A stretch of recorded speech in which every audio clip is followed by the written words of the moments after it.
Bapak, Ibu, dan hadirin undangan sekalian, rangkaian acara selanjutnya adalah orasi ilmiah wisudawan wisudawati yang akan disampaikan oleh Bapak Pradana Boy ZTF SAG MA PhD. Kepada beliau disilahkan. Bismillahirrahmanirrahim. Assalamualaikum warahmatullahi wabarakatuh. Alhamdulillahilladzi arsala rasulahu bil huda wa dinil haq liyudhhirahu 'alad dini kullih wa kafa billahi syahida. Asyhadu an la ilaha illallah wahdahu la syarikalah wa asyhadu anna Muhammadan abduhu wa rasuluh la nabiyya ba'dah. Allahumma shalli wa sallim ala nabiyyina Muhammadin wa ala alihi wa sahbihi wa man tabi'ahu bi ihsanin ila yaumiddin. Wa qala Allahu ta'ala fi kitabihil karim wa tilkal ayyamu nudawiluha bainan nas. Wa qala aidan wa min ayatihi an khalaqakum min turabin thumma idza antum basyarun tantashirun. Shadaqallahul adzim. Yang saya hormati Romo Kiai Abdul Hakam Mubarak LC MPD, yang saya hormati bapak-bapak dari pemerintahan, Kepala Kantor Kementerian Agama Kabupaten Lamongan atau yang mewakili, Kepala Cabang Dinas Pendidikan atau yang mewakili, anggota Muspika atau apa istilahnya sekarang, dulu saya lupa, musyawarah daerah atau yang lain, yang saya hormati juga para pejabat pemerintah sipil, militer maupun kepolisian yang barangkali hadir dalam kesempatan siang hari ini. Yang saya banggakan, adik-adik, anak-anakku sekalian yang diwisuda atau telah dinyatakan lulus, juga para orang tua yang berbahagia, para kepala sekolah di lingkungan Pondok Pesantren Karangasem Paciran, juga segenap guru dan hadirin sekalian yang dimuliakan oleh Allah. Tentu ini sebuah kehormatan besar bagi saya menghadiri undangan dari keluarga besar Pondok Pesantren Karangasem, apalagi Pak Yai langsung yang nelpon saya kurang lebih 2 bulan atau kurang lebih 2 bulan yang lalu. Pak Yai nelpon saya, kemudian meminta waktu untuk hadir dalam kegiatan ini. Kalau matur beliau, kalau Pak Yai yang minta itu durhaka kalau saya menolak. Dan alhamdulillah pada hari ini sampai di sini. Baru seminggu yang lalu, karena saya juga putra asli Pantura sini. Tadi Pak Yai sudah menyebut asal saya. Jadi baru hari Jumat minggu yang lalu saya balik ke Malang setelah hari raya. Kemudian saya ingat Pak Yai ngundang saya itu Mei apa Juni. Kalau seandainya Mei berarti kan cuma seminggu. Tapi kalau saya habiskan seminggu lagi di kampung halaman itu juga banyak hal yang harus saya kerjakan. Maka Jumat saya kembali ke Malang. Sabtu sudah ada kegiatan. Tadi saya matur Pak Yai, dari Jumat lalu, minggu lalu sampai hari Jumat kemarin, itu selalu ada kegiatan, dan hanya hari Minggunya yang saya off itu. Jadi ya terakhir kemarin hari Rabu dan Kamis saya menghadiri rapat di pimpinan atau Majelis Pendidikan Tinggi Pimpinan Pusat Muhammadiyah, bukan mewakili Universitas Muhammadiyah Malang di mana saya mengajar, tapi mewakili sebuah institut atau perguruan tinggi baru di Tulungagung, Pak Yai. Namanya Institut Teknologi Bisnis dan Kesehatan Muhammadiyah, dan saya ditugaskan oleh pimpinan Pusat Muhammadiyah sebagai Ketua BPH. BPH itu Badan Pembina Harian Ya kalau perusahaan besar berarti komisaris. Tapi karena ini di perguruan tinggi Muhammadiyah ya bukan komisaris, tapi istilahnya BPH, Ketua Badan Pembina Harian. Hari Rabu Kamis itu, sehingga pulang-pulang belum kok suara saya habis. Saya khawatir habis beneran, ini nggak bisa ceramah di sini. Dan saya mengalami seperti ini pada bulan Oktober yang lalu saat saya menghadiri undangan untuk menyampaikan konferensi tentang Islam di Indonesia, sebuah konferensi di Turki pada bulan Oktober. Waktu berangkat masih biasa suara saya, tapi pas hari pertama pembukaan, loh kok suara saya hilang. Akhirnya saya pamit panitia, hari ini saya mau istirahat karena giliran saya hari kedua itu. Barangkali istirahat 1 hari dan 1 malam suara saya bisa muncul. Kalau nggak muncul itu repot. Mereka udah biayai saya terus saya nggak ngomong apa-apa, itu kan repot. Nah, alhamdulillah tadi malam saya istirahat, minum suplemen dan suara saya bangkit lagi. Tapi yang saya ingat adalah bulan Mei, karena ini Pak Yai yang undang.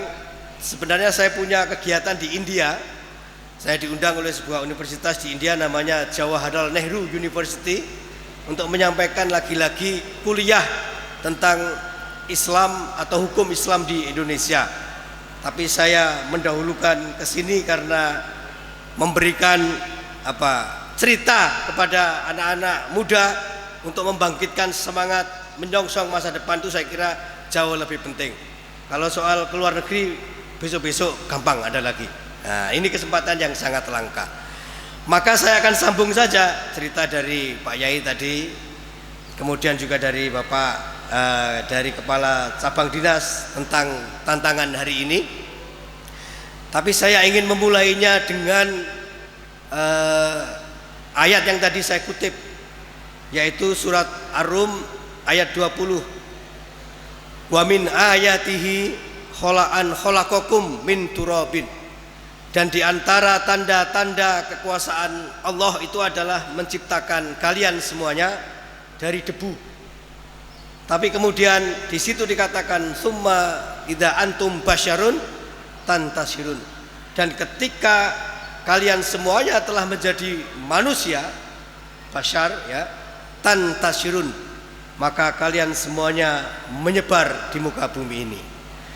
Saya kira ayat ini relevan untuk memberikan motivasi kepada adik-adik semuanya yang dinyatakan lulus, juga kepada para orang tua untuk terus membekali adik-adik kita, anak-anak kita dengan pendidikan yang lebih tinggi atau pendidikan yang lebih baik. Menyebar di muka bumi itu adalah sebuah isyarat. Kamu jangan hanya berada di sini. Saya akan cerita tentang perjalanan kiprah internasional saya, bukan untuk menyombongkan diri, tetapi untuk memberikan motivasi. Saya dengan Karangasem itu punya cerita khusus, Pak Yai. Bukan karena saya pernah belajar di sini, tapi karena orang itu lalu selalu menghubungkan saya itu dengan Karangasem. Di berbagai tempat, ketika orang memperkenalkan diri saya di forum-forum, seminar, pengajian, apapun lah ya, itu tanpa tanya, tanpa konfirmasi, mereka menceritakan saja bahwa saya ini alumni Karangasem, begitu. Itu begitu. Lalu saya bilang, Mas, mohon maaf, saya tidak pernah menyantri di Karangasem, jadi mohon tidak disebut alumni, nanti kan tidak elok, tidak pernah sekolah di sini kok dianggap alumni. Tapi orang itu seperti sudah tidak peduli, wes, gak popo gitu. Karena itu saya punya kenangan khusus dengan Karangasem itu ya, karena dalam berbagai forum, dan itu ada itu dulu namanya Ustadz Nidham Hidayatullah, pimpinan wilayah Muhammadiyah Jawa Timur tahun berapa, almarhum beliau itu yang mula-mula memperkenalkan saya sebagai alumni Karangasem. Dan saya bilang ke beliau, Mas, ngapunten, saya ini tidak alumni Karangasem, nanti kan gak enak sama. Dan beliau bilang, aku gak peduli, pokoknya tak perkenalkan begitu gitu. Karena itu kenangan yang unik menurut saya. Nah, tantasirun, menyebar ke berbagai penjuru dunia, itu sebenarnya sebuah perintah atau sebuah istilahnya petunjuk dari Allah bahwa ada banyak hal yang kamu bisa lakukan di muka bumi ini. Saya ingin mulai dari yang terbaru. Bulan Maret kemarin saya diminta oleh pimpinan pusat Muhammadiyah untuk menjadi pembicara di sebuah seminar atau konferensi di Filipina. Dan kegiatan itu diadakan oleh Supreme Court itu Mahkamah Agung Filipina. Saya diminta untuk mewakili Muhammadiyah, dan setelah saya bertemu dengan panitia di Filipina, ternyata Muhammadiyah itu mewakili Indonesia, kira-kira begitu. Sehingga meskipun saya masuknya lewat jalur Muhammadiyah, sebenarnya mewakili Indonesia untuk bicara dalam forum itu. Nah, saya baru mengetahui bahwa saya adalah orang ketiga yang diminta oleh pimpinan pusat Muhammadiyah untuk menghadiri acara itu. Sebagai orang ketiga berarti sudah ada 2 orang lain sebelum saya yang telah diminta untuk hadir dalam kegiatan tersebut. Setelah saya teliti, saya tanya-tanya, yang disuruh itu siapa? Yang nomor pertama, nomor 1. Ternyata yang disuruh itu adalah seseorang dari luar Jawa. Tapi setelah teman-teman cerita kepada saya, beliau ini ilmu syariahnya, ilmu hukum Islamnya, istilahnya orang sini mungkin jaduk, nggak diragukan. Tapi ternyata menyampaikannya dalam bahasa Inggris, beliau nggak pede. Nah, gitu. Jadi di situ ada problem. Materinya menguasai, tapi bahasanya tidak menguasai. Yang kedua, tidak jauh dari provinsi di Jawa ini saja. Karena saya ditunjukkan oleh salah satu pengurus pimpinan pusat Muhammadiyah itu, ini orang kedua. Saya tahu orang ini dan bahasa Inggrisnya jago, tapi ternyata tidak pede karena tidak menguasai materinya. Maka saya ditunjuk. Saya biasanya kalau sudah ada peluang-peluang yang langka begitu, saya nggak mikir 2 kali. Iya sih pokoknya, kira-kira gitu. Sehingga ketika salah satu pengurus dari PP Muhammadiyah telepon saya, Mas, bisa nggak jadi pembicara tentang penerapan hukum Islam di Indonesia di sebuah forum yang diselenggarakan oleh Mahkamah Agung Filipina? Saya langsung bilang iya dulu. Tapi setelah saya pelajari materinya, ini materi yang saya sampaikan sehari-hari dalam perkuliahan. Sehingga saya berangkat pada bulan Maret menyampaikan ceramah tentang hukum Islam di Indonesia di hadapan hakim-hakim syariah di seluruh Filipina dengan bahasa Inggris. Karena itu saya setuju tadi dengan Pak Yai maupun dari cabang dinas pendidikan tadi, bahwa bahasa itu adalah alat yang tidak boleh kita lupakan. Bahasa itu menjadikan kita bisa tantasirun tadi itu. Kita tidak mungkin dipertimbangkan orang kalau kita tidak punya kekhususan. Karena itu menguasai materi oke, tapi kalau tidak menguasai bahasa yang dengannya kita bisa menyampaikan kepada publik internasional, maka kita hanya bergerak di sini saja. Cerita kedua, pada tahun 2016 saya melamar sebuah posisi. Ada sebuah lembaga yang didirikan oleh kerajaan Saudi Arabia, tetapi lembaga ini berada di Austria, di kota Wina. Mereka membuka satu program namanya Duta Perdamaian Agama Dunia. Dari Indonesia pada tahun 2016 itu, pada akhirnya 2017 ya, 2017 itu ada 2 yang diterima atau yang dianggap mewakili. Yang pertama adalah putrinya Gus Dur, namanya Alisa Wahid. Oke, wajar ya, anaknya Gus Dur. Itu. Dan yang kedua dari Indonesia mewakili Muhammadiyah adalah saya. Tapi cerita di balik itu adalah sebenarnya yang saya lamar itu posisinya bersifat regional. Regional itu artinya untuk Asia Tenggara. Dan waktu itu pelatihannya lagi-lagi di Mindanao di Filipina. 1 minggu menjelang pelatihan, saya ditelepon oleh panitia dari Austria sana di Eropa. Panitia ini mengatakan, kami punya pertimbangan lain untuk Anda. Maksudnya pertimbangan lain itu apa? Dia mengatakan bahwa kami pelajari lagi lamaran Anda, dan kami merasa bahwa Anda overqualified. Overqualified itu artinya kualifikasinya terlalu tinggi untuk ditempatkan di Asia Tenggara. Lalu dia mengatakan, apakah Anda mau kami upgrade menjadi duta perdamaian agama internasional, bukan Asia Tenggara. Tapi kalau Anda mau, itu ditunda tahun depan. Lagi-lagi ini kesempatan langka, saya nggak mikir.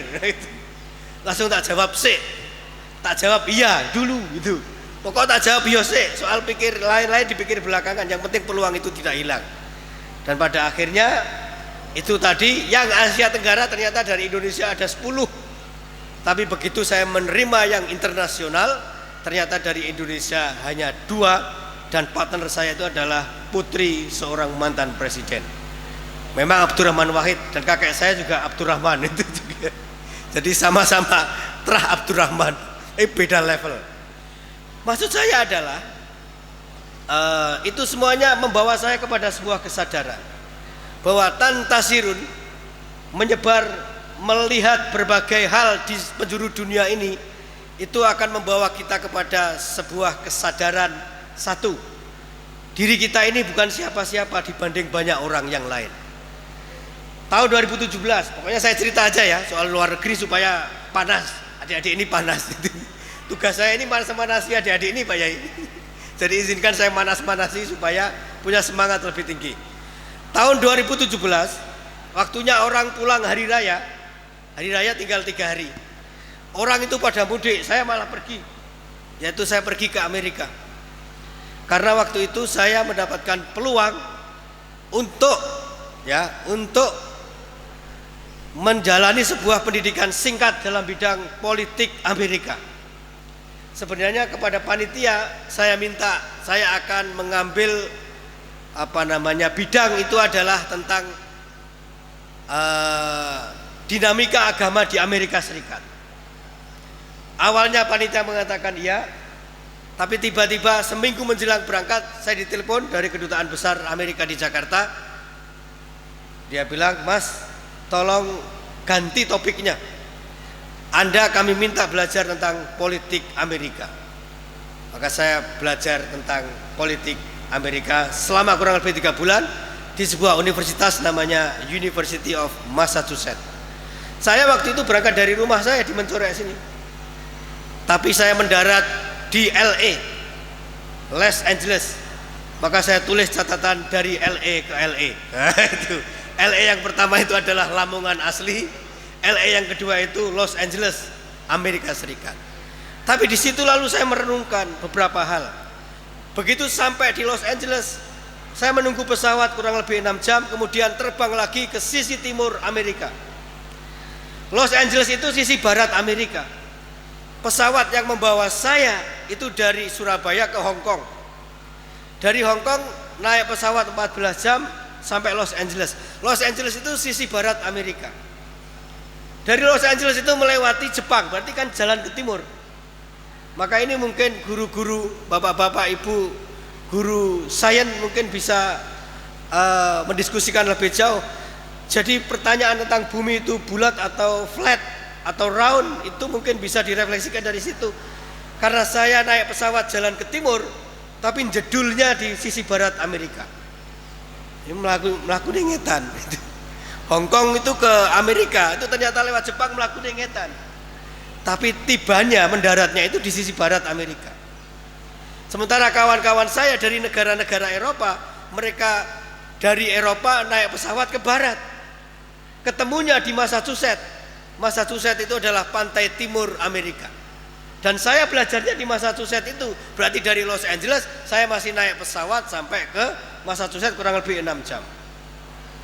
Istilahnya dalam ahli fikih itu berarti ada hari yang hilang itu. Ada hari yang nambah kalau ke barat, kalau ke Amerika. Tapi kalau pulang dari Amerika, misalnya hari Jumat saya berangkat sampai rumah hari Senin, berarti Sabtu Minggu neng di gitu kan hilang. Itu pertanyaan ilmu pengetahuan. Karena kita berangkat, kita menyebar di berbagai penjuru dunia, itulah lalu kita punya pemikiran. Tapi yang ingin saya ceritakan adalah begitu sampai di Massachusetts itu menjelang subuh, lalu saya sholat subuh. Tapi saya sholatnya ngadep ngulon, Pak. Ngadep ngulon. Allahu Akbar, ngadep ngulon. Saya pakai sajadah dari rumah, ada kabarnya Ka'bah. Dilala begitu ruko saya lihat gambar Ka'bah itu. Loh, saya ingat kalau saya sekarang di Amerika, berarti Ka'bah itu di sebelah mananya Amerika coba? Berarti di sisi timur. Maka segera saya batalkan sholat, saya ganti arah kiblatnya ngadep ngetan.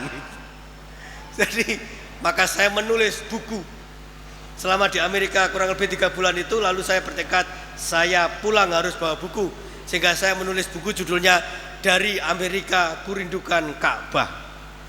Tapi betul, karena begitu sholat itu saya kok ngadep ngulon. Begitu lihat gambar Ka'bah di sajadah, seperti ada yang mengingatkan saya, kowe iki ning Amerika sholatmu ngadep ngetan, tutup ngadep ngulon. Nah, tapi ada yang lucu, Pak. Ada kawan saya dari Suriname, dia bilang, Dr. Pradana, you have to know, kata dia, kamu harus tahu, kami di Suriname itu ada 2 aliran Islam tentang madhab tentang kiblat itu menghadap kemana, katanya. Saya tanya, kok bisa? Ada yang tetap ngadep ke barat, ada yang ngadep Suriname itu kan berarti Amerika Latin, Amerika Selatan, berarti kan ngadepnya rodok ngetan menceng idul saidik, kan kira-kira begitu. Nah, dia cerita sebagian Muslim di Suriname itu ada yang sholatnya ngadep ke barat, ada yang sholatnya ngadep sesuai kiblat. Wih, bener, secara ibadah maupun secara ilmu pengetahuan bener. Lalu saya tanya, lah mereka yang tetap ngadep ke barat itu apa alasannya? Ternyata mereka itu adalah orang-orang keturunan dari Jawa. Dan mereka mengatakan ajaran nenek moyang kami sholat itu ngadep ngulon. Jadi dimanapun kamu sholatnya tetap ngadep ngulon. Nah, untung saya tidak begitu, sehingga ketika di Amerika seperti ada yang mengingatkan saya, sholatmu ki madhep ngetan, kowe iki ning Amerika. Itulah yang lalu membuat saya lalu berpikir dan menulis buku Dari Amerika Kurindukan Ka'bah. Pulang dari Amerika, ada teman yang sangat lama tidak kontak saya, tiba-tiba ngirim pesan, Kang Mas, pripun kabare? Saya jawab alhamdulillah. Tiba-tiba dia bilang, jenengan ini saya baca tulisannya di berbagai tempat, sudah ke berbagai negara di luar negeri, barat maupun timur. Karena saya pernah juga ke New Zealand mewakili pimpinan pusat Muhammadiyah sebagai dai internasional. Berarti New Zealand itu pojok timurnya dunia. Los Angeles tadi itu pojok baratnya dunia. Wis wetan kulon wis, kata teman saya ini. Tapi aku kok urung tahu krungu sampai lunga ning Mekah. Itu seperti menyentakkan kesadaran saya. Lalu saya berpikir, saya ke Eropa itu mungkin ada 6 kali 7 kali. Kalau naik pesawat kan berarti ke Eropa, itu mesti melewati Arab. Itu mesti melewati Arab. Kalau dari Jakarta sampai ke Qatar misalnya, Dubai, Abu Dhabi, itu 7-8 jam. Mau ke Prancis itu tinggal 3 jam. Itu melewati Mekah. Maka pertanyaan itu saya anggap itu cara Allah memperingatkan saya. Di kawan saya itu bilang, Kang Mas, sampai niki wis ngetan ngulon, ngalor ngidul, ora tau mampir ning Mekah. Ya sebenarnya dia juga agen umroh sebenarnya itu. Tapi saya tidak melihat dia agen umrohnya. Tapi itu kok nyambung gitu loh. Nyambung dengan apa yang saya alami di Amerika ketika sholat ngadep ngulon, kemudian saya ingat sholatnya kudune ngadep ngetan. Maka pada akhirnya saya kemudian pergi ke Mekah setelah menulis buku Dari Amerika Kurindukan Ka'bah itu. Nah, poin saya adalah tentang Tantasirun. Ternyata begitu saya ini mengelilingi aneka pojok dunia, ada kesadaran yang terbangun dalam diri saya. Kue gak tahu nandi-nandi, memang perasamu kue wis gede. Nah, itu satu. Itu yang saya rasakan. Saya mungkin kalau ukurannya di Mencorek gak ono sing ngalahno Pak Yai. Tapi Mencorek itu kan gak ada di peta dunia.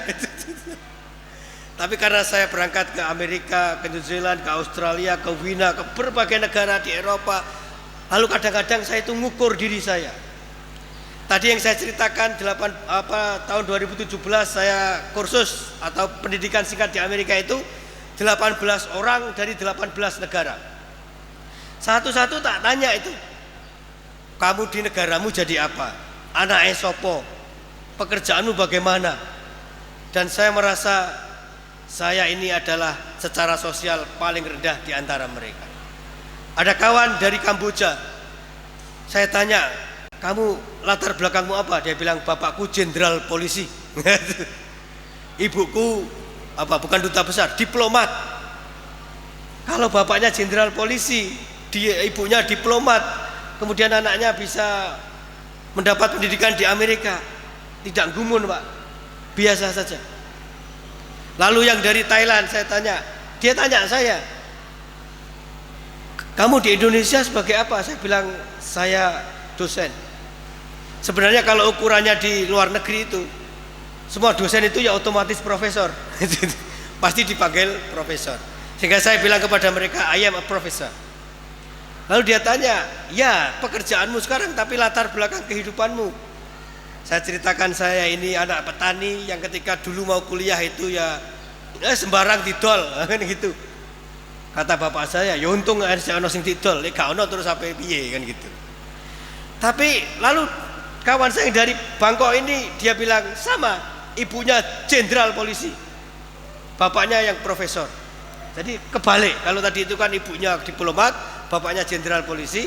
Yang dari Bangkok ini sebaliknya, ibunya jenderal polisi, bapaknya profesor.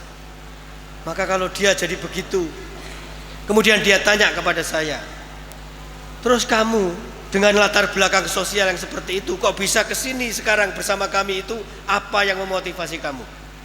Saya bilang, kami punya agama. Nah, itu nggak bisa difahami oleh orang lain. Kebetulan yang dari Bangkok dan yang dari Kamboja ini sama-sama Buddhis. Jadi mereka nggak, kok agama punya kekuatan merubah hidup manusia, itu piye? Mereka nggak punya pemahaman ke situ. Tapi sekali lagi, poinnya adalah kalau kita ini mau bergerak, mau tantasirun tadi itu menyebar, melihat ke berbagai tempat di muka dunia ini, kita punya kesadaran bahwa ternyata dibanding dunia yang luas ini kita belum apa-apa. Perasaan seperti itu penting, karena dengan begitu lalu kita tidak ingin berhenti belajar. Kalau kita merasa kiki wis paling pinter, Nabi Musa saja sebagai nabi itu ditanya oleh salah satu orang dari Bani Israel, Musa, siapa orang paling pintar di dunia ini? Dan Nabi Musa khilaf dengan mengatakan, lho sing nabi di Allah itu ya aku. Berarti sing paling pintar sak Bani Israel iki ya aku. Ternyata ditegur oleh Allah untuk ketemu Nabi Khidir. Maka perasaan bahwa kita ini bukan apa-apa di tengah dunia yang luas itu menjadi penting supaya kita tidak menjadi generasi yang cepat berpuas diri. Yang kedua, dengan tantasirun itu, maka kita bisa menyadari agama yang kita anut ini makin kuat. Maka dulu Pak Yai pulang dari Australia, saya mengatakan kepada kawan-kawan saya, kalau ada orang cerita bahwa pulang dari studi di luar negeri, terutama di negara-negara dalam tanda petik barat, Australia itu tidak barat secara wilayah karena dia ke selatan sana. Kita mau ke Australia itu kan lewat Bali, berarti ngetan ngidul, tapi secara peradaban adalah barat. Saya bilang kalau orang pulang dari kuliah di Australia itu terus agamanya hilang, berarti salah. Salah. Kenapa? Karena begitu kuliah di Australia itu kita tahu betapa repotnya menegakkan agama ini. Di masjid, saya dulu kuliah di sebuah kota namanya Canberra. Canberra itu kira-kira kalau diibaratkan Indonesia itu kayak Blitar atau Pacitan begitu. Ibu kota tapi sepi. Itu hanya ada satu masjid sak kota itu. Maka disitulah berlaku yang dikatakan oleh Nabi Muhammad tentang menggenggam bara itu, terlaku di situ. Sehingga sebenarnya bagi orang yang punya keyakinan agama, kalau pernah kuliah di negara-negara di mana Islam itu minoritas, mestinya pulang itu Islamnya tambah kuat. Gitu. Maka ini menurut saya adalah bagian dari itu tadi, tantasirun itu manfaatnya adalah yang kedua, kita bisa memperkuat akidah kita. Yang ketiga, pengalaman. Saya kalau diminta berbicara di berbagai forum internasional, maka saya selalu menampilkan cerita tentang Indonesia. Dan banyak orang bertanya, ngapain kamu cerita tentang Indonesia? Itu kan biasa saja, kita orang Indonesia. Maka saya katakan, biasa itu karena kita orang Indonesia. Tapi kalau Indonesia itu kita ceritakan kepada orang luar, maka hal yang sebenarnya menurut kita biasa itu menjadi hal yang luar biasa. Yang keempat, manfaat tantasirun itu adalah bahwa kita ini lalu menyadari menungso iki ra podo. Nah, gitu. Saya ingin cerita tentang pergumulan perjalanan saya di dunia Islam. Lalu kita bisa punya pengetahuan, tidak hanya bahwa kita sadar manusia itu tidak sama, tapi kita punya pengetahuan yang tidak rata-rata. Contohnya begini, saya sebelum persis setahun yang lalu, bulan Mei, saya berangkat ke Maroko. Setelah ke Maroko, kemudian yang dunia Islam ya, ke Turki pada bulan Oktober. Lalu pada tahun 2020 juga dalam sebuah tugas saya berangkat ke Iran. Ketika berangkat ke negara-negara di mana Islam itu mayoritas, yang saya perhatikan itu adalah masjid. Lalu saya perhatikan, loh masjid ning Iran itu ngene iki. Masjid di Maroko itu begini, masjid di Turki ini begini. Kira-kira Bapak Ibu dan adik-adik sekalian ini memperhatikan enggak lahirnya masjid-masjid baru di Indonesia yang semuanya pokoknya top lah secara arsitektur. Pernah saya tanya seorang teman, Mas, masjid apik ngene iki. Kira-kira inspirasinya dari mana? Lalu dia menyebut, iki anu Mas, niru masjid ning Turki. Saya percaya. Karena waktu itu belum ke Turki. Tapi begitu saya membandingkan 3 masjid di dunia Islam, Maroko, Turki dan Iran, saya tahu ternyata masjid-masjid bagus-bagus yang banyak warna-warni itu adalah model masjid-masjid yang dibangun di Iran, bukan di Turki. Karena masjid di Turki itu biasanya justru kalau bahasa bangunan kita itu minimalis, pokok semen, warnanya biasa, dan tidak suka yang warna-warni, tapi berkubah. Kalau masjid di Maroko nggak pakai kubah, jadi dari luar kelihatan seperti bangunan biasa. Dia memang pakai menara yang tinggi, tapi menaranya tidak bosane wong Lamongan mungkin lencir, tidak lencir, besar tinggi gitu. Sehingga dari luar dia tidak kelihatan seperti masjid. Nah, dalam hal ini maksud saya adalah kalau kita tidak pernah beredar di muka bumi, gampang dibujuki wong. Iki masjid niru nek Turki, percaya kita. Karena ya ora tau roh sing masjid di Turki tenanan kaya apa gitu. Maka pertanyaan kita, lalu orang-orang itu mengatakan masjid ini niru Turki itu dari mana? Ya kira-kira di karang-karang gitu saja gitu. Atau spekulasi. Tapi kalau kita berangkat beneran mengitari atau beredar di muka bumi, maka pengetahuan kita itu bukan pengetahuan spekulasi, tapi betul-betul pengetahuan yang didasarkan kepada pengalaman. Maksud saya dengan cerita ini adalah tadi Bapak dari Kepala Cabang Dinas sudah cerita tentang sekarang ini kalau pengen sekolah tinggi itu sak penak-penake. Beasiswa dari pemerintah itu banyak, apalagi beasiswa kalau nyari dari berbagai negara lain. Makanya saya sering ngomong kepada calon-calon sarjana itu, kalau kamu pengen sekolah ke luar negeri, hubungi saya. Saya bilang, bukan saya bisa menjamin kamu sekolah ke luar negeri, saya bisa menunjukkan jalannya. Tinggal kamu mau memanfaatkan jalan itu apa tidak.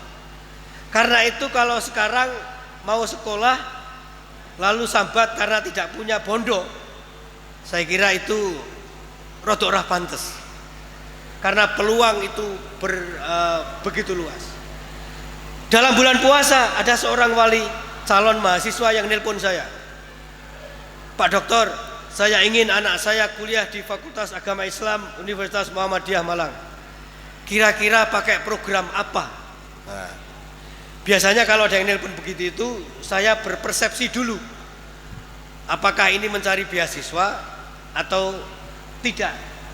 Lalu saya bilang, kalau program reguler sing bayar dhewe itu ya masuk seperti biasa. Tapi kalau daftarnya itu mencari beasiswa, ada program beasiswa di Fakultas Agama Islam Universitas Muhammadiyah Malang itu namanya program pendidikan ulama tarjih. Itu kuliah 4 tahun gak bayar SPP, 2 tahun asrama gak bayar, kemudian biaya-biaya lain. Pokoknya kalau saya hitung itu beasiswanya sekitar 60 juta selama 4 tahun. Saya tanya yang telepon saya itu, apakah jenengan badhe nitip anak di situ atau bagaimana? Oh, bukan Pak Dokter, saya punya bondo gitu. Tapi saya mau anak saya itu kuliah di bidang agama. Nah, gitu. Maka saya, wah orang ini bagus. Dia sadar bahwa dia punya kemampuan. Ketika saya tawari beasiswa, beliau bilang beasiswa itu nggak usah untuk anak saya, karena saya insya Allah masih mampu membayar. Berikan beasiswa itu kepada yang membutuhkan. Wah, itu menurut saya luar biasa. Karena kadang-kadang banyak juga orang yang mampu tapi macak agak mampu. Nah orang ini bagus, dia bilang, Pak Dokter saya nggak minta beasiswa, saya hanya tanya kalau anak saya ini saya masukkan Fakultas Agama Islam, apa agama Islam di UMM, nopo jenengan bisa kulo titipi. Saya bilang saya bawa, bapaknya aktivis Muhammadiyah, saya sudah nggak ragu untuk bawa anaknya. Tapi bilangnya adalah beasiswanya kasihkan yang lain, jangan untuk anak saya. Saya kira itu ciri orang Muhammadiyah itu ya begitu. Lek mampu ngomong mampu, lek gak mampu ya mencari peluang untuk tetap bisa pendidikan. Jadi ini. Nah, yang kedua, berapa ini? Kurang lebih 15 sampai 20 menit lagi. Saya ingin nyambung tentang peradaban tadi yang sudah disampaikan Pak Yai. Tadi Pak Nyamirun juga menyebut tentang global, bahwa salah satu hal yang ingin dicapai di pesantren Karangasem ini adalah membentuk santri-santri yang memiliki bukan hanya wawasan tapi obsesi global. Maka tadi saya mengutip surat Ali Imran 100 ayat 140. Wa tilkal ayyamu nudawiluha bainan nas. Dan hari-hari itu kami pergilirkan kepada manusia, atau kami pergilirkan di antara manusia. Kalau kita ikuti asbabun nuzul atau cerita di balik lahirnya turunnya ayat itu, sebenarnya ini tentang cerita tentang perang Uhud ketika umat Islam mengalami kekalahan. Tapi para mufassir juga mengajak kepada kita untuk menjadikan ayat ini sebagai refleksi atau sebagai bahan perenungan bahwa peradaban di dunia ini memang oleh Allah dipergilirkan di antara bangsa-bangsa. Di dalam Quran kita mengenal peradaban-peradaban sebelum Islam. Misalnya tentang peradaban, ya ada peradaban Mesopotamia, ada peradaban Babilonia. Hari ini kalau kita bicara tentang peradaban, maka ukurannya adalah Barat, yaitu Amerika atau Eropa. Tapi sesungguhnya tadi sudah disampaikan oleh Pak Yai bahwa jauh sebelum Barat dalam arti Amerika dan Eropa itu menguasai dunia seperti sekarang, masyarakat dunia ini belajar kepada umat Islam. Saya ingin cerita tentang film. Kalau tadi cerita tentang perjalanan saya sendiri, sekarang saya ingin cerita tentang film. Ada sebuah film yang dibuat oleh seorang sutradara dari Mesir, namanya Yusuf Shahin, pakai H bukan pakai H.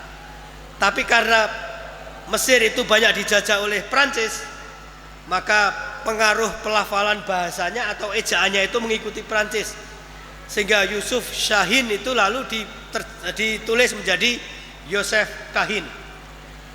Yusuf Shahin ini menyutradari sebuah film, judulnya dalam bahasa Arab adalah Al-Masir. Al-Masir itu lalu diterjemahkan ke dalam bahasa Inggris menjadi Destiny. Destiny itu artinya adalah takdir. Film itu cerita tentang seorang ilmuwan muslim yang bernama Ibnu Rus. Ibnu Rus ini orang Arab, keturunan Arab, bapak ibunya Arab, tapi lahir besar, berkembang dan berpikir di Eropa, yaitu di Spanyol. Sebuah kerajaan Islam di Eropa yang dulu kita kenal dengan nama Cordova. Dalam film itu dijelaskan Ibnu Rus ini adalah penasehat khalifah. Nah gitu. Jadi kalau saya lihat film itu mungkin tadi Pak Yai cerita sebagai staf khusus presiden itu kira-kira tugas saya seperti Ibu Nurus itu. Menuliskan pidato presiden. Sehingga kalau zaman itu presiden pidato tentang Muhammadiyah waktu pembukaan Universitas Muhammadiyah Lamongan Pak Yai, itu ada seseorang datang ke saya, kok pidato presiden tentang Muhammadiyah kok bener katanya gitu. Lalu yang lain nyebut laku sing nulis. Nah, itu.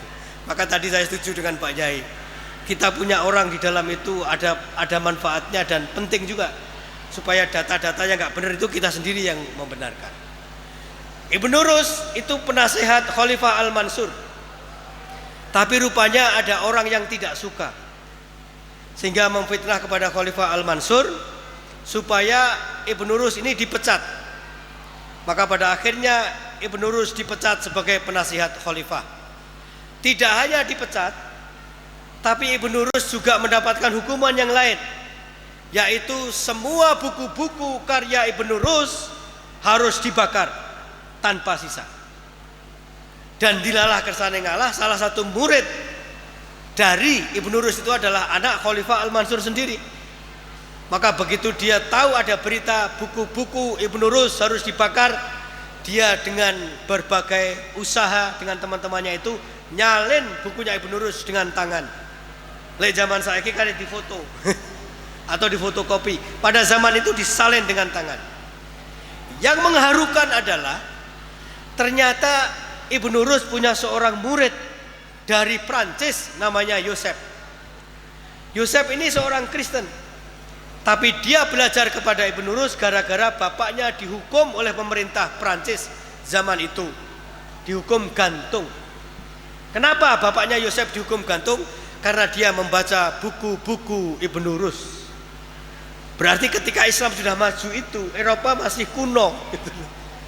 Sehingga ketika ada seorang tokoh agama Kristen membaca karya-karya Ibnu Nurus yang rasional, itu lalu dihukum mati oleh gereja, dibakar hidup-hidup. Tetapi sebelum bapaknya Yosef ini meninggal karena dibakar tadi, dia mengatakan kepada istrinya dan seorang kawannya, tolong anakku yang bernama Yosef itu suruh belajar kepada Ibnu Nurus. Maka Yosef dari Prancis menuju ke Andalusia, berarti di Spanyol, berarti ke selatan, naik kuda, nyebrang kali, naik perahu, pokoknya dengan usaha yang luar biasa, dan pada akhirnya bertemulah dia dengan Ibnu Nurus dan dia belajar dengan Ibnu Nurus. Maka ketika dia mendengar berita bahwa buku-buku Ibnu Nurus akan dibakar oleh Khalifah Al-Mansur tadi itu, dia juga ikut menyalin, dan satu kopi dari semua judul yang ditulis oleh Ibnu Nurus itu dibawa oleh Yosef ke Eropa. Sehingga banyak orang mengatakan kenapa Eropa itu bisa menjadi rasional dan mencapai kemajuan. Salah satunya adalah pengaruh dari pemikiran-pemikiran Ibnu Nurus yang dibawa awalnya oleh bapaknya Yosef, tapi karena bapaknya Yosef dibakar hidup-hidup oleh gereja, tapi anaknya melanjutkan membawa pemikiran Ibnu Nurus ke dunia Eropa yang lain, yaitu di Prancis. Sehingga salah satu hal yang menjadikan Eropa itu maju adalah sumbangan pemikir-pemikir dari umat Islam. Luar biasa. Maka nudawiluha bainan nas tadi itu, al-mudawalah itu berarti silih berganti. Maka sekarang kita berpikir, ada satu buku yang ditulis oleh seorang Muslim India, tapi dia tinggal di Amerika. Judulnya adalah Post American World, dunia pasca Amerika. Dia mengatakan dulu-dulu segala hal yang besar-besar itu Amerika, segala hal yang hebat-hebat itu Amerika. Tapi sekarang dunia menyaksikan sebuah perubahan yang disebut dengan Post American World, dunia pasca Amerika, bahwa Amerika itu tidak lagi segala-galanya. Maka kalau kita berpikir mudawalah tadi itu kuncinya apa? Ilmu pengetahuan. Ada penulis dari Arab namanya Al-Ustadz Ad-Duktur. Kalau yang saya tahu Pak Yai, kalau Ustadz Duktur itu kan berarti profesor doktor dalam konteks akademia di barat, di Arab. Itu Al-Ustadz Ad-Duktur Roghib As-Sirjani. itu menulis sebuah kitab, judulnya adalah Al-Ilmu wa Binaul Umam. Ilmu dan kebangkitan atau pembangunan bangsa-bangsa. Kesimpulan dia adalah tidak ada bangsa di dunia ini yang maju tanpa ilmu pengetahuan. Dan dia juga menyatakan, maka kalau kita beragama tapi tidak menegakkan ilmu pengetahuan, itu akan kalah dengan bangsa-bangsa tak beragama tetapi menegakkan ilmu pengetahuan. Maka dengan kitab Al-Ilmu wa Binaul Umam itu, Ustadz Roghib Asirjani mengingatkan kepada kita, Islam itu adalah agama peradaban. Islam itu adalah agama ilmu pengetahuan. Maka kalau kita lihat bagaimana masa depan Islam, adik-adik yang baru saja diwisuda, diluluskan ini adalah potret masa depan Islam. Maka semakin kita rajin untuk belajar, semakin cerah masa depan Islam. Tapi kalau tadi disebut oleh Pak Yai atau oleh Pak cabang dinas tadi, kalau sudah puas sampai di sini, maka masa depan Islam suram. Gitu. Sehingga kita diajari sebagai anak muda.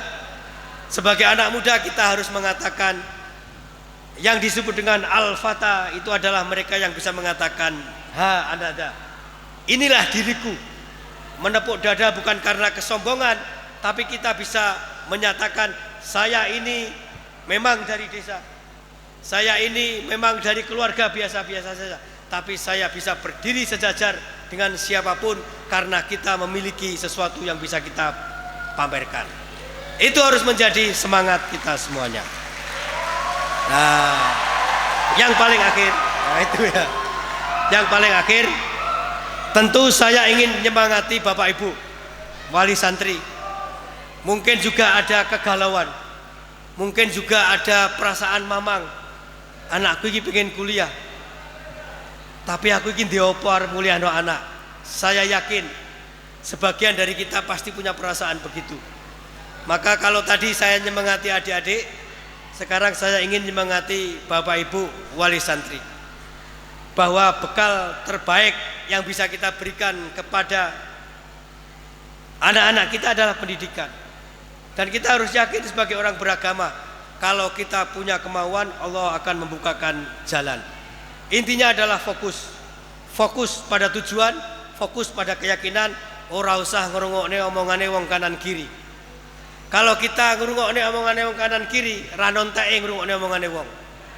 Seperti cerita tentang, saya sering cerita tentang ini, tentang fokus, yaitu cerita tentang seorang bapak dan seekor kedelai. Betul ya, kedelai? Berarti ngantuk kabeh ini. Karena tidak ada yang nyebut keledai. Seorang bapak, seorang anak dan seekor keledai. Seorang bapak dan anak ini dalam apa? Mungkin bahasa kita sekarang traveling, jalan-jalan, rihlah. Bawa keledai, dituntun masuk sebuah desa, dirasani wong desa. Bapak karo anak iki cek gobloke. Keledai ini kan bisa ditumpaki. Kenapa kok dituntun? Nah, gitu. Dengar. Bapak dan anak ini mendengar. Lalu bapaknya bilang, "Le, koyoke bener wong desa iku mau. Keledai ini kan bisa jalan, kenapa kita tuntun? Kita naiki saja, Le." "Ya, Pak. Tapi siapa yang naik?" Anaknya nanya, "Ya, Bu, Bapak dulu." "Oh, jangan. Kamu dulu. Bapak lebih kuat dari kamu." Nah, anaknya naik. Sampai ke desa kedua, ketemu orang lagi. Dirasani meneh. Bocah ora diduga. Bapake kon mlaku, anake enak-enak numpak keledai. Dengar lagi mereka. Kemudian dikatakan, "Pak, gimana ini, Pak? Kayaknya Bapak yang harus naik, karena saya naik nggak benar, saya ini anak nggak punya sopan santun." Maka akhirnya anaknya turun, bapaknya naik. Sampai ke desa ketiga. Iki bapak kok orang dikasih sayang. Cek nemene. Anak kon melaku, dia numpak keledai. Bapaknya dengar. "Oh iya, gimana nak? Ya sudah kalau gitu kita naiki berdua." Dinaiki berdua. Sampailah mereka ke desa yang keempat. Dirasani meneh karo wong desa. bapak karo anak iki tidak punya pri kehewanan, kira-kira begitu. Pernah lihat keledai yang asli nggih, Pak? Keledai beneran itu kan kecil banget itu. Lalu ditumpai wong loro, maka kata orang desa itu, bapak anak itu nggak punya pri kehewanan, nggak punya pri kebinatangan. Masa keledai binatang kecil ini dinaiki berdua? Mereka dengar, wah kalau gitu gimana Pak? Dituntun salah, kamu yang naik salah, bapak yang naik salah, ditumpai wong loro ya salah. Wis Pak lek ngono ya dipikul. Itu. Akhirnya keledai itu dicancang kakinya dua-duanya, go pikulan dipikul wong loro sampai ke desa yang berikutnya. Wong desa yang ngrasani, bapak anak iki gobloke. Wong keledai itu dituntun ya iso mlaku, kok ya digotong gitu. Moralnya cerita ini adalah bahwa apapun yang kita lakukan di mata orang lain itu rano benere, Pak. Termasuk nyekolahkan anak. Ono sing ngrasani. Awakmu ku atase sapa nyekolahno anakmu ning Malang, ning Surabaya. Ora usah dirungokno, Pak. Karena kita yang tahu. Saya ingat ibu saya, bapak saya nyekolahkan saya ke UMM itu tahun 95. Ya dirasani wong. Atase kowe iku sapa? Karena UMM itu kan terkenal mahal pada zaman itu, terkenalnya. Padahal sekarang kalau kita lihat, ada kawan saya dari mana kemarin saya acara di mana itu, dia cerita, Mas, ternyata kedokteran UMM itu murah ya. Padahal 150 juta, Pak. 150 juta kok murah, kata dia. Ya mahal, 150 juta itu mahal. Tapi ternyata di kampus lain yang kurang lebih kualitasnya bahkan di bawah UMM itu 350 misalnya gitu. Tapi intinya adalah ada orang-orang yang mungkin mencemooh kita. Mencemooh kita. Kowe ku atase sapa kok nguliah anakmu ning kono, nguliah anakmu ning kene. Kalau kita larut dalam omongan itu, kita ini menjadi orang yang terombang-ambing seperti cerita keledai tadi itu. Saomonge wong diturut. Karena saomonge wong diturut, akhirnya kita ini malah bingung menentukan langkah kita sendiri. Saya punya cerita sedikit lagi. Profesor Munir Mulkhan, ya, Profesor Munir Mulkhan, salah satu ketua pimpinan pusat Muhammadiyah dulu, wakil sekretaris, itu ketemu saya di sebuah forum, tanya, Mas, sampean lek mulih ning Lamongan, terus ngomong ilmiah, ngomong coro kampus, kira-kira bapak ibu sampean ngerti apa ora? Nah itu pertanyaan Profesor Munir Mulkhan itu begitu. Kalau sampean pulang ke Lamongan, terus cobalah ngomong coro ilmiah kepada bapak ibu, kira-kira ngerti apa enggak? Ya saya bilang enggak ngerti Prof, tapi yakinlah sampean percaya aku, kata Profesor Munir Mulkhan. Semakin orang tuamu enggak paham, itu semakin bangga pada kamu. Oh ikan aku pinter sampai aku kurang ngerti omongannya. Nah, jadi bapak ibu nanti kalau nguliahkan anaknya mulai kok ngomong gak karu-karuan, sampean rungokno ae. Ora usah dipenggak, kowe iki ngomong apa, ngomong ora kena dingerteni. Tapi itulah dunia dia, tetapi bapak ibu harus memberi semangat. Sampai-sampai ada orang itu nggak bisa menggambarkan dunia kuliah itu kan kadang-kadang nggak bisa. Saya ini generasi sarjana pertama dalam keluarga saya. Ketika saya menjelaskan jurusan, fakultas, dekan, rektor itu bagaimana kepada orang tua, nggak bisa. Sampai-sampai ada tetangga saya itu, wong tuanya cerita, anakku ini ternyata kuliahnya fakultas, kuliah nyambi fakultas. Loh kok kuliah nyambi fakultas itu piye? Ternyata dia itu masuk fakultas ekonomi. Mbokne kita kon mbokne, le cung ya cung, kuliahmu itu kuliah apa? Karena kan nggak mungkin menjelaskan bahasa kuliah kepada simbok. Maka kawan ini menjelaskan, pokoknya mbok kuliahku itu koyok wong bakul, belajar ilmune bakul, jenenge fakultas ekonomi. Jadi ono bakul, ono fakultas. Simbok ini tadi salah paham cerita neng tanggone. Dadakno anakku kuliah neng Malang itu fakultas itu. Padahal maksudnya adalah fakultas. Nah itu nanti akan jenengan alami. Bagi yang generasi sarjana pertama di kampus, tapi bagi yang sudah sarjana tetap saja nanti ada hal-hal dunia yang berbeda yang dialami oleh anak-anak kita. Maka jangan semangatnya diputuskan dengan mengatakan kowe iki ngomong apa to kok ora mahamno wong. Karena itu akan menjadikan mereka patah semangat. Demikian hal yang bisa saya sampaikan. Mudah-mudahan apa yang saya sampaikan bisa menjadi semangat motivasi tidak hanya bagi adik-adik semuanya, tapi juga bagi orang tua. Cerita-cerita yang saya sampaikan tadi sama sekali tidak dimaksudkan untuk menonjolkan diri atau menyombongkan diri, tapi lebih kepada sebuah testimoni bahwa sepanjang kita serius, insya Allah kita akan mencapai keberhasilan. Terima kasih. Saya akhiri billahi taufik wal hidayah, waridho wal inayah. Wassalamualaikum warahmatullahi wabarakatuh. Demikian pengarahan yang disampaikan oleh Bapak Pradana Bayi ZTF SAG MA PhD. Dengan segala kerendahan hati, kami menyampaikan terima kasih. Mudah-mudahan kami dapat mengambil hikmah segala apa yang disampaikan beliau. Ladies and gentlemen, it's time for us to listen to the reading of you standing student in the 2022 and 2023 school years. Bapak Ibu hadirin sekalian, tibalah saatnya kita dengarkan pembacaan siswa-siswi berprestasi tahun 2022-2023.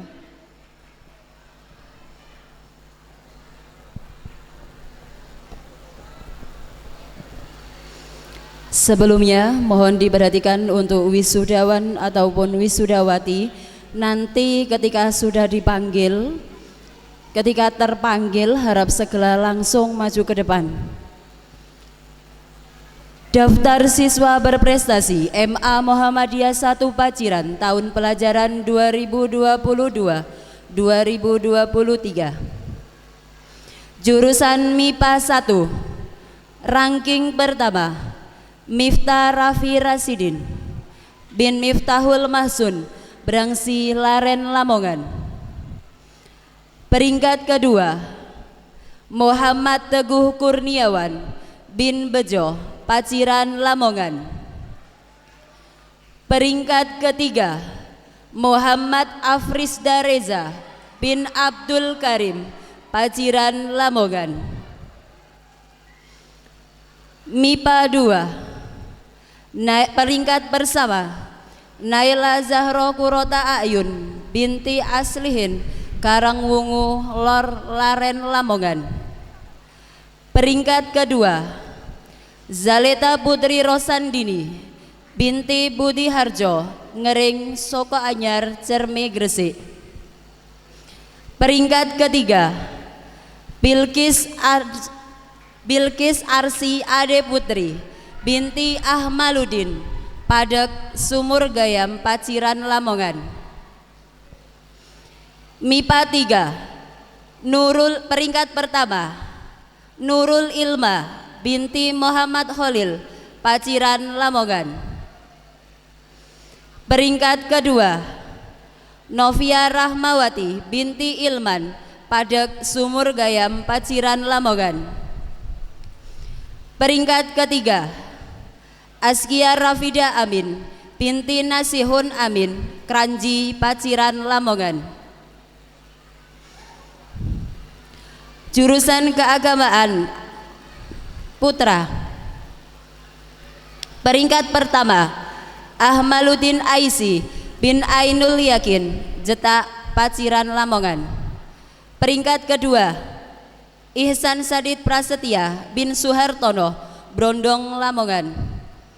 Peringkat ketiga Risaldi Ma'arif bin Ahmad Sodik, Goah Blimbing, Paciran Lamongan. Jurusan keagamaan Putri.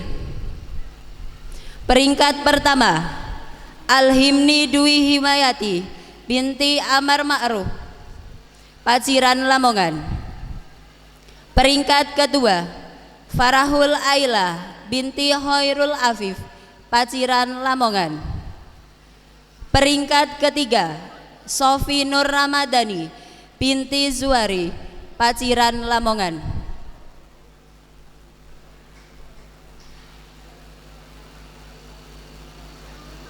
Kepada yang terhormat Bapak Haji Banjir Sidomulyo, MPD, dipersilakan untuk memberikan penghargaan.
Kami ucapkan terima kasih. Daftar siswa teladan MA Muhammadiyah 1 Paciran tahun pelajaran 2022-2023 diraih oleh Muhammad Faisal Muttaqin bin Khairur Rozikin Campurjo Panceng Gresik. Selanjutnya untuk putri diraih oleh Ananda Irsadiatus Sabrina binti Fahrul Anam Jetak Paciran Lamongan.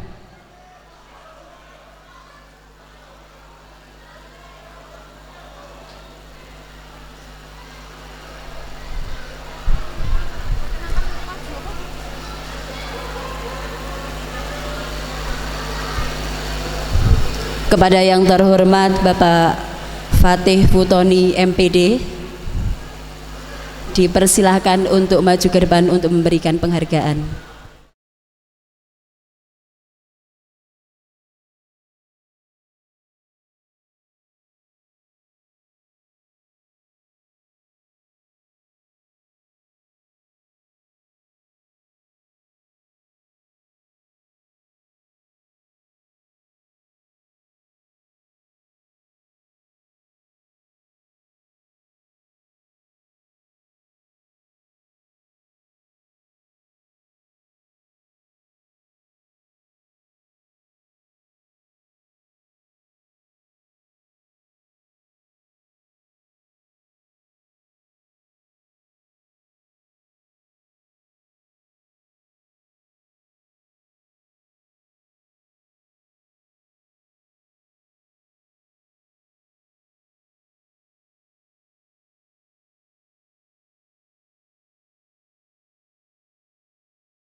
Kami ucapkan terima kasih.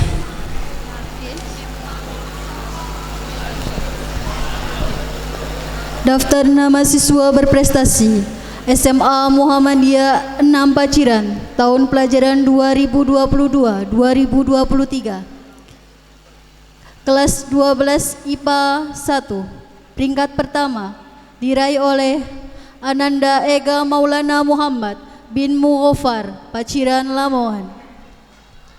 Peringkat kedua diraih oleh Gilang Eka Kusuma Kasih bin Wahyudi Sucahyono Telogo Sadang Paciran Lamongan. Peringkat ketiga Ahmad Nur Hidayatullah bin Nur Kasan Labuhan Brondong Lamongan. Kelas 12 IPA Putri. Peringkat pertama diraih oleh Konita Zusania binti Ahmad Zafir Paciran Lamongan.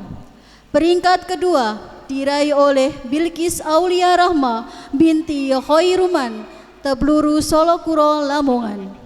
Peringkat ketiga diraih oleh Farisah Zulkisti binti Khairul Abidin Paciran Lamongan.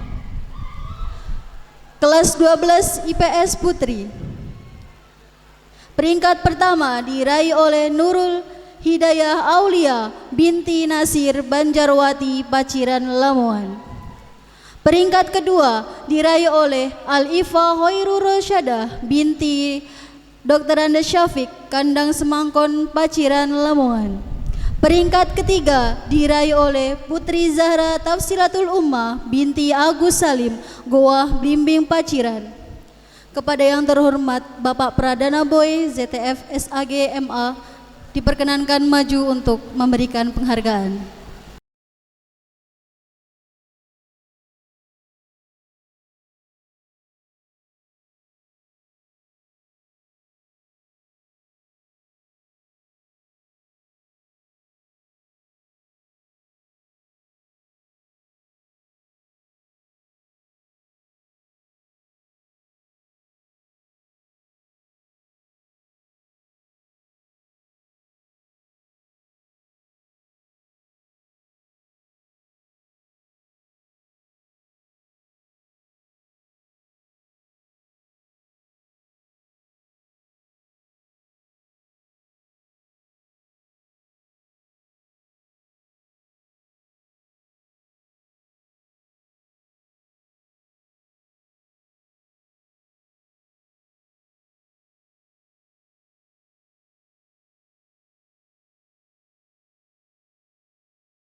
Daftar siswa berprestasi SMK Muhammadiyah 8 Paciran tahun pelajaran 2022-2023. Jurusan Teknik Pemesinan. Peringkat pertama, Muhammad Izul Islami bin Asikin, Keranji, Paciran. Peringkat kedua, Muhammad Nurholis bin Sumanan, Ngesong, Brondong, Lamongan. Peringkat ketiga, Hafiz Afandi bin Romli, Sumurgayam, Paciran, Lamongan. Jurusan Teknik Pengelasan. Peringkat pertama, Tio Ferdiansah bin Santoso, Sido Kumpul, Paciran, Lamongan. Peringkat kedua, Muhammad Nur Hidayatullah bin Muhammad Ma'ruf, Sumuran, Paciran, Lamongan. Peringkat ketiga, Wildan Ahmad Kausar bin Suparto, Solokuro, Lamongan. Jurusan Teknik Kendaraan Ringan. Peringkat pertama, Muhammad Miftahul Rian Firdaus bin Sumindar, Sumurgayam, Paciran, Lamongan. Peringkat kedua, Muhammad Afifuddin bin Matsaroji, Ngesong, Brondong, Lamongan. Peringkat ketiga, Muhammad Hasan Firdaus bin Sukaris, Paciran, Lamongan. Jurusan Teknik dan Bisnis Sepeda Motor. Peringkat pertama, Muhammad Irfan Fajri bin Musdar Handoyo, Blimbing, Paciran, Lamongan. Peringkat kedua, Dedi Ahmad Ardiansyah bin Hadi Suprapto, Sugihan, Solokuro, Lamongan. Peringkat ketiga, Muhammad Dilal Basyori bin Suyatno, Sumberagung, Brondong, Lamongan. Jurusan Multimedia. Peringkat pertama, El Safani Silvia Nur Rahmah binti Suyoko SH, Brengkok, Lamongan. Peringkat kedua, Brilian Wahyu Kusuma bin Mahfudi, Klayar, Paciran, Lamongan. Peringkat ketiga, Ratih Kurniatul Lailiyah binti Sutikno, Klayar, Paciran, Lamongan. Kepada Bapak Tisnan MPD selaku Kasih SMK diperkenankan maju untuk memberikan penghargaan.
Peserta didik teladan SMK Muhammadiyah 8 Paciran tahun 2022-2023. Atas nama Tio Ferdiansah bin Santoso, jurusan Teknik Pengelasan Sidokumpul, Kecamatan Paciran.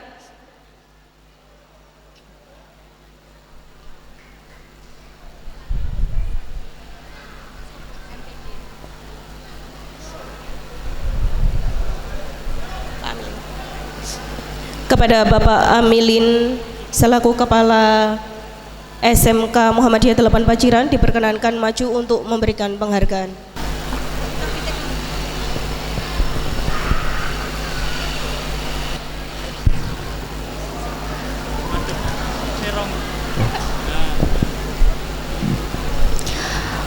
Bapak, Ibu, dan hadirin undangan yang berbahagia, wisudawan, wisudawati yang kami banggakan, data peringkat kelas semester genap santri Madrasah Diniyah Pondok Pesantren Karangasem Muhammadiyah Paciran Lamongan, Jawa Timur, tahun pelajaran 2022-2023. Kelas 6A, peringkat pertama Farahul Aila binti Khairul Afif, Paciran Lamongan.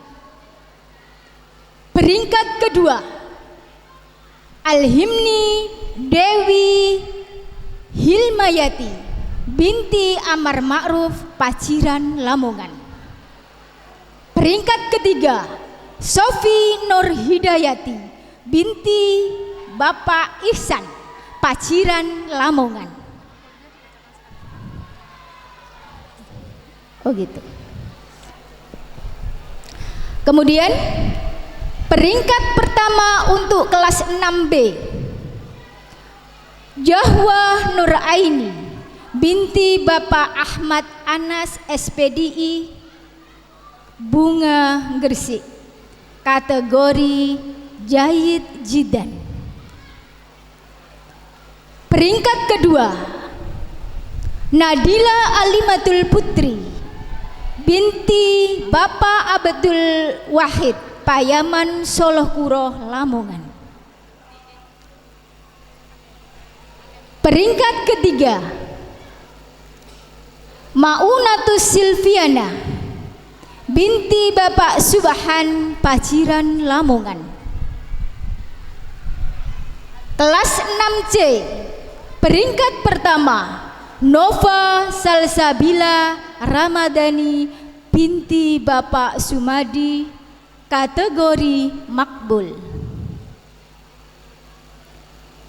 Peringkat kedua Aulia Hijriati binti Bapak Husnul Anam, Sumber Agung, Brondong, Lamongan, kategori makbul. Peringkat ketiga Silmi Kafah Karomi binti Bapak Miftahuddin, Sukodadi, Lamongan, kategori makbul. Kelas 6D, peringkat pertama Risaldi Ma'arif bin Bapak Ahmad Sodik, Blimbing, Paciran, Lamongan. Peringkat kedua Miftah Rafi Rasyidin bin Bapak Miftahul Maksum, Brangsi, Laren, Lamongan. Peringkat ketiga Akmaluddin Aisi bin Bapak Ainul Yakin, Jeta, Paciran, Lamongan.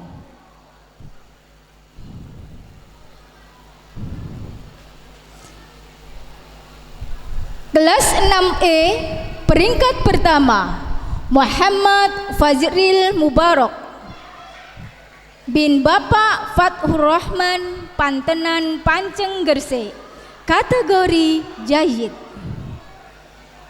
Peringkat kedua Aisi Robani bin Bapak Mat Syahuri, Pucuk, Lamongan. Peringkat ketiga Figur Ahmad Brilian bin Bapak Mu'anam Fatoni Brangsi Laren Lamongan.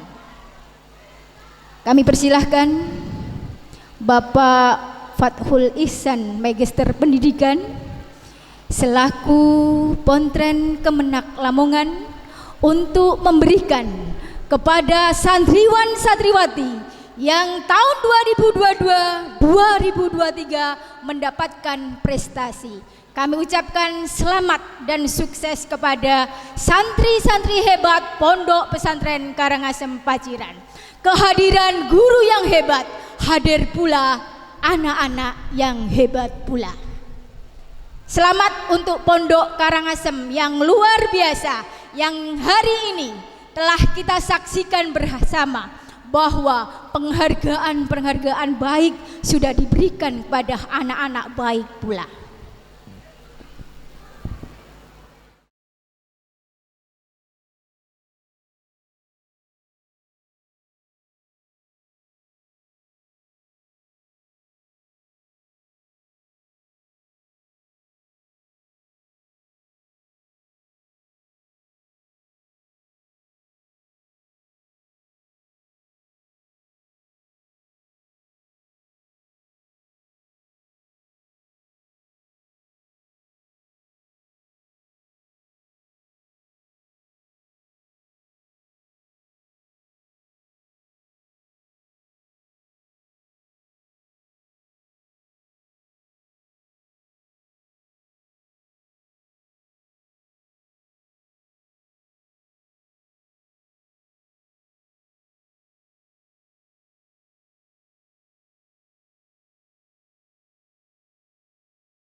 Daftar siswa berprestasi Tahfidzul Quran MA Muhammadiyah 1 Paciran. Jurusan MIPA diraih oleh Ananda Askia Rafida Amin binti Nasihun Amin Kranji Paciran Lamongan dengan perolehan 22 juz. Jurusan Agama diraih oleh Ananda Alhimni Dwi Himayati binti Amar Ma'ruf Paciran Lamongan dengan perolehan 6 juz.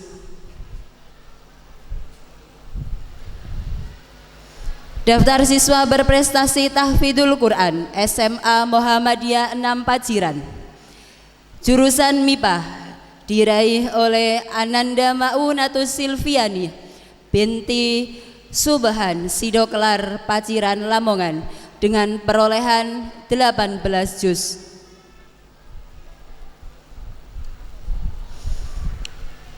Jurusan IPS diraih oleh Ananda Nabila Safia binti Wahid Mojopetung Dukun Gresik dengan perolehan 10 juz.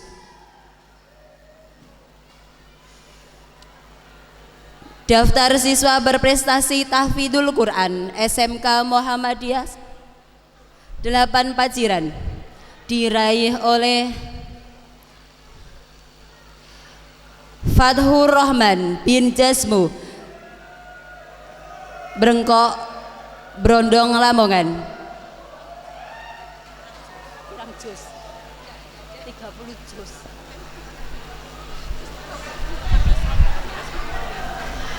Kepada yang terhormat Bapak M. Anwar MPD dari PDM Lamongan, Kami persilahkan untuk membagikan prestasi.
Bapak, Ibu, dan hadirin yang berbahagia,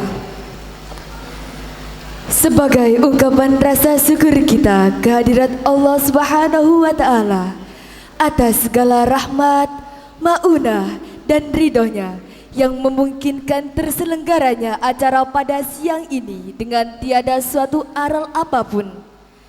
Marilah kita tundukkan sejenak seraya memanjatkan doa agar cahaya dan petunjuk Allah Subhanahu wa Ta'ala senantiasa hadir dalam hati kita semua dan mengiringi langkah kehidupan kita semua. Dengan segala hormat kami mohon kepada Bapak Kiai Haji Muhammad Anwar Mu'rob, pengasuh Pondok Pesantren Karangasem Muhammadiyah Paciran, untuk memimpin doa. Kepadanya dipersilahkan. Assalamualaikum warahmatullahi wabarakatuh. Bapak, saudara, dan ibu-ibu sekalian, mari kita baca doa. Mudah-mudahan semua apa yang kita cita-citakan dikabuli oleh Allah Subhanahu wa Ta'ala. Bismillahirrahmanirrahim. Allahumma ya Rabbana taqabbal minna innaka antas sami'ul alim wa tub alaina ya maulana innaka antat tawwabur rahim wa hadina wa wafiqna ilal haqqi wa ila tariqim mustaqim bi hurmati nabiyyika wa rasulikal karim wa'fu anna ya karim wa'fu anna ya rahim. Allahumma ij'al dzurriyyatana wa talamidana wa asatidana kulluhum ilal khairati raghibin wa alas salawati hafidin wa lizzakati fa'ilin wa fi amwalihim wa anfusihim mujahidin wa fi ibadatihim muwahhidin waj'alhum min warathati jannatin na'im waj'alhum min warathati jannatin na'im waj'alhum min warathati jannatin na'im wahdihim ila siratim mustaqim siratil ladzina an'amta 'alaihim ghairil maghdubi 'alaihim waladdallin. Allahumma aftah qulubahum futuhal arifin. Allahumma aftah qulubahum futuhal arifin. Allahumma ja'al durri Allahumma ighfir lana khotoyana wa israfana fi amrina bi rahmatika ya arhamar rahimin. Allahumma sabba alaina al-khaira sabba wa la tansi salihah ma a'taytana abada waj'al lana fil ajjata wa la taj'al ma'ishatana katam. Allahumma inna nas'aluka min mujibati rahmatik wa azaima maghfiratik والغنيمة من كل بر والسلامة من كل شر والفوز بالجنة والنجاة من النار. اللهم لا تدع لنا ذنبا إلا غفرته ولا عيبا إلا سترته ولا هما إلا فرجته ولا دينا إلا قضيته ولا حاجة من هوائج الدنيا والآخرة هي رضا ولا ناصر إلا أعطيتها يا أرحم الراحمين. اللهم أصلح ديننا الذي هو عصمة أمرنا وأصلح دنيانا التي فيها معاشنا وأصلح آخرتنا التي إليها معادنا واجعل الحياة زيادة في كل خير واجعل الموت راحة من كل شر. اللهم إنا نسألك بكل ما سألك به نبي محمد صلى الله عليه وسلم ونعوذ بك بما استعاذك منه نبيك محمد صلى الله عليه وسلم. أنت المستعان وأهلك البلاء ولا حول ولا قوة إلا بالله العظيم. ربنا هب لنا من أزواجنا وذرياتنا قرة أعين واجعلنا للمتقين إماما. ربنا آتنا في الدنيا حسنة وفي الآخرة حسنة وقنا عذاب النار. وصلى الله على سيدنا محمد وعلى آله وصحبه وسلم. سبحان ربك رب العزة عما يصفون وسلام على المرسلين والحمد لله رب العالمين.